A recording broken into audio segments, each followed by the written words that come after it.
ఈరోజు వాస్తవానికి ఈరోజు మన రాష్ట్రానికి వస్తే చాలా పెద్ద ప్రచారం చేసుకుంటున్నారు ఈ కాంగ్రెస్ పార్టీ. రెండు ముఖ్యమైన అంశాలు మీకు ప్రస్తావించి ముగిస్తాను. ఎందుకంటే కాంగ్రెస్ పార్టీ ఈరోజు 42% ముస్లింలకు మన బీసీలకు రిజర్వేషన్ చెప్తూ దాంట్లో 10% ముస్లింలకు ఏదైతే జోడిస్తున్నారో దాన్ని బీజేపీ వ్యతిరేకిస్తుంది. 42% బీసీలకు మీరు రిజర్వేషన్ ఇవ్వాల్సిందే. ఎందుకంటే మీరు బిల్లు ప్రవేశపెట్టారు, ఆ బిల్లుకు సపోర్ట్ చేసింది బీజేపీ, బేషరతుగా సపోర్ట్ చేసినాం. మరి అటువంటప్పుడు దాన్ని అమలు పరచాల్సిన బాధ్యత మీది కాదా అని అడుగుతా ఉన్నాను.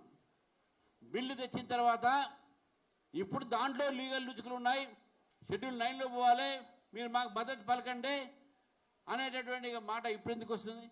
బిల్లు తెచ్చింది మీరు, కామారెడ్డిలో డిక్లరేషన్ చేసింది మీరు, ప్రజలకు చెప్పి ఓట్లు తీసుకుంది మీరు, అధికారంలో వచ్చింది మీరు. 42% 42% బీసీలకు రిజర్వేషన్ జరగాల్సిందే. దాంట్లో 1% తగ్గినా భారతీయ జనతా పార్టీ ఊరుకునేది లేదని విషయాలు చెప్తారు. మా బండి సంజయ్ గారు అన్నారు మొన్న, ఇది బీసీల రిజర్వేషన్ బిల్లు కాదు, ఇది ముస్లిం రిజర్వేషన్ బిల్లు. ముస్లింలకు మన వ్యతిరేకం కాదు, ముస్లిం సోదరులకు కూడా రిజర్వేషన్లు ఈబీసీ కోటా కింద 10% ఉన్నది. ఆల్రెడీ కోర్టులో ఉన్నటువంటి ఒక 4% ముస్లింలకు రిజర్వేషన్ ఇస్తున్నారు. మరి ఇందులో ఎందుకు ఎట్లేస్తారండి? హైదరాబాద్ నగరంలో 50 సీట్లు బీసీలకు జిహెచ్ఎంసీలో రిజర్వేషన్స్ ఉన్నాయి. కానీ ఆ 50 సీట్లో 35 సీట్లు ముస్లింలు గెలిచారు, ఎంఐఎం గెలిచింది. మరి ఆ 35 సీట్లు బీసీలకు ఉన్న సీట్లు ఏ గౌడ్ సోదరుడు, ఏ యాదవ్ సోదరుడు, ఏ పద్మశాలి సోదరుడు గెలిచేవాడు కదా. మరి ఎంఐఎంకు మీరు ఎందుకు ఇచ్చారు ఆ టికెట్లు?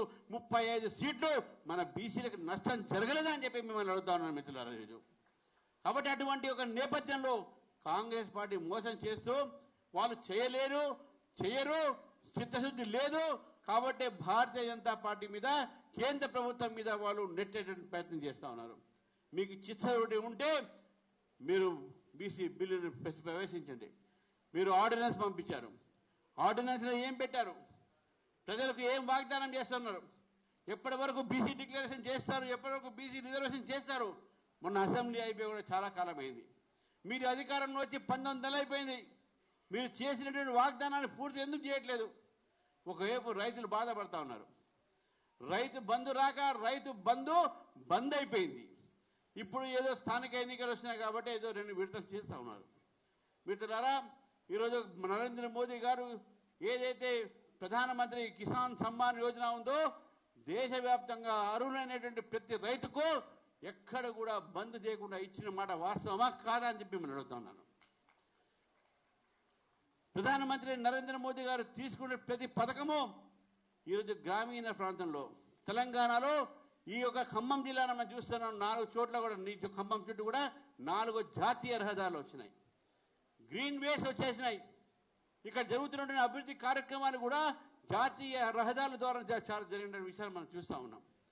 ఖమ్మం సిటీకు 450 కోట్లు 5 సంవత్సరాలు అమృత్ సిటీ కింద ఇచ్చినటువంటి ఒక కాంట్రిబ్యూషన్ మనం మర్చిపోతామా? మిత్రులారా, ఈరోజు రాష్ట్ర ప్రభుత్వం నడిచేది ఎవరు నడుతున్నారు మనకు అర్థం కావట్లే. సామాన్యంగా ఒక పార్టీ నాయకుడు, ఆ ముఖ్యమంత్రి పాదయాత్ర చేస్తాడు. కానీ కాంగ్రెస్ పార్టీ పరిస్థితి ఎట్లుందంటే, వాళ్ళ ముఖ్యమంత్రి పాదయాత్ర చేసే పరిస్థితి లేదు. ఎవరైనా పాదయాత్ర చేస్తుంటే వాళ్ళకి ఇన్ఛార్జ్ అయినటువంటి మీనాక్షి నటరాజన్ గారు చేస్తారు. ఎందుకంటే ముఖ్యమంత్రి కానీ చేయనియరు. ఎవరు చేయనియరంటే ఈ ఖమ్మం బ్యాచ్ ఒకటి, నల్గొండ బ్యాచ్ ఒకటి. ఈ ఖమ్మం బ్యాచ్, నల్గొండ బ్యాచ్ కలిసి ముఖ్యమంత్రిని పనిచేయనియట్లేదు. మనకు స్పష్టంగా కనబడతా ఉంది.